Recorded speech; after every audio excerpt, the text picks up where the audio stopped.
عقیدہ کی اصلاح کے لیے اور عقیدہ کے فیصلے کے لیے بنیادی چیز یہ ہے کہ اول تا آخر بنیاد اس کے عقیدے کی صحت کی حضور علیہ السلام کی ذات اقدس اور آپ کی شان اور آپ کے مقام پر صحیح. اگر اس پر صحیح ہے تو کئی کمزوریاں معاف کر دی جائیں گی، اور اگر آقا کی شان اقدس پر اور مقام مصطفیٰ پر اس کا عقیدہ گڈ مڈ ہے تو بڑے بڑے اعمال بھی اٹھا کر دوزخ میں پھینک دیے جائیں گے. خوارج سے زیادہ اعمال کرنے والا کوئی نہیں تھا. اور اس حدیث کو کبھی نہ بھولیے جو مڑے ہوئے سر کے ساتھ آیا تھا، ذوالخویسرہ تمیمی، جس کی بہت بڑی داڑھی تھی، آدھی پنڈلی تک شلوار اس کا تہبند اونچا تھا، نماز پڑھتا تھا. آقا نے فرمایا صحابہ کو کہ اس کی نسل سے وہ لوگ ہوں گے، یہ بخاری مسلم کی متفق علیہ حدیث، یہ بھی بتا رہا ہوں متفق علیہ. میری پوری کتاب ہے الانتباہ للخوارج والحرورہ، میں نے بہت حدیث کل جمع کر دی ہیں اس کے اندر. فرمایا پہچان لو وہ جو کہتا تھا آقا علیہ السلام کو اتق اللہ، اللہ سے ڈرو، بات اس نے بھی اللہ کی تھی، مگر یہ خبر نہیں تھی کہ کر کس کو رہا ہے. اللہ کے ادب میں کمی نہیں تھی، چونکہ بارگاہ مصطفیٰ میں بھی بات اللہ کی کر رہا ہے، اتق اللہ، اللہ سے ڈرو. اور کس پر کہا؟ جب آقا نے فرمایا کہ میری امانت پہ شک کرتے ہو مجھ پر، میں تو وہ ہوں جس کے پاس رات اور صبح و شام آسمان کی غیب کی خبریں آتی ہیں، اور میں غیب کی آسمانی خبروں کا امین ہوں. جب آقا نے فرمایا آسمان کی غیبی خبروں کا امین ہوں، تو آسمانی غیبی خبروں کی بات کی تو اس کی رگ پھڑک اٹھی. اس نے کہا اتق اللہ، اللہ سے ڈرو. یعنی آقا علیہ السلام کے اس علم وسیع کا قائل نہیں تھا، اس علم ہماگیر، علم کل کا قائل. جب کہا نا کہ صبح و شام آسمانوں کی غیبی خبریں آتی ہیں، میں تو علم الہی کا امین ہوں اور تم مجھے دنیا کی امانتوں میں شک کرتے ہو. اس پر اس کی رگ توحید پھڑک اٹھی، اس کی رگ توحید پھڑک اٹھی. کہتا ہے حضور کو اتق اللہ، اللہ سے ڈرو، اعدل، عدل کرو. جب یہ کہا تو سیدنا فاروق اعظم اٹھے، عرض کی یا رسول اللہ اجازت دے اس منافق کا سر قلم کر دوں.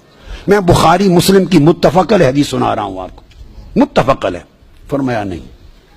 ایک حدیث میں خالد بن ولید اٹھے، فرمایا آقا مجھے اجازت دیں اضرب عنق ھذا المنافق، میں اس منافق کی گردن قلم کر دوں. فرمایا نہیں.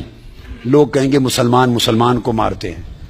اس کی پشت میں سے ایسے لوگ پیدا ہوں گے، اور صحابہ کرام سے کہہ رہے ہیں، صحابہ سے، کہ تم اپنی نمازیں ان کی نمازوں کے مقابلے میں حقیر جانو گے. اتنے نمازی ہوں گے کہ تمہاری نمازیں کم لگیں گی. تو نمازوں کی کثرت ہے. اتنے روزے رکھیں گے تمہارے روزے کم لگیں گے. اتنی تلاوت قرآن کریں گے کہ تمہیں تلاوت قرآن کم لگے گی. اور عبداللہ ابن عباس فرماتے ہیں راتوں کو تہجد میں کھڑے کھڑے ان کے ہاتھ سوکھ گئے تھے، ٹہنیاں نظر آتی تھی، قیام لیل کرتے تھے. غیرت تھی، دین میں تعمق تھا، سختی تھی، شدت تھی، سب کچھ تھا.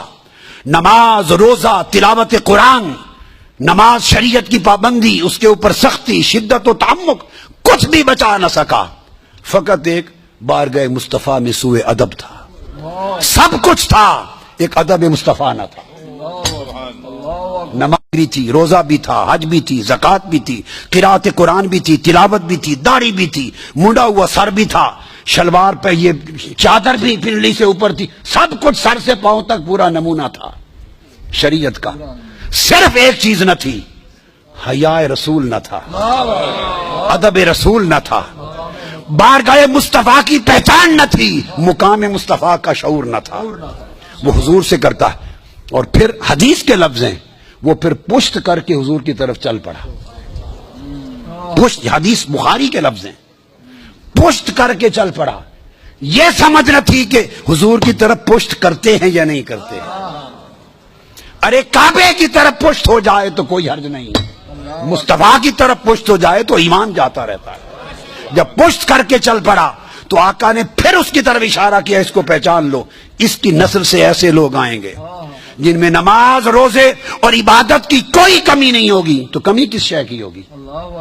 صرف محبت و عدد مصطفیٰ کی، مقام مصطفیٰ کی پہچان نہیں ہوگی.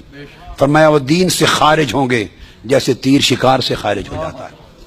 تو اگر مقام مصطفیٰ کی معرفت نہ رہی کوئی شے کام نہیں آئے گی، اور اگر معرفت مقام مصطفیٰ ہو گئی اور حضور کے عشق اور محبت اور ادب کا شعور مل گیا، کئی کمیاں پوری ہو جائیں گی۔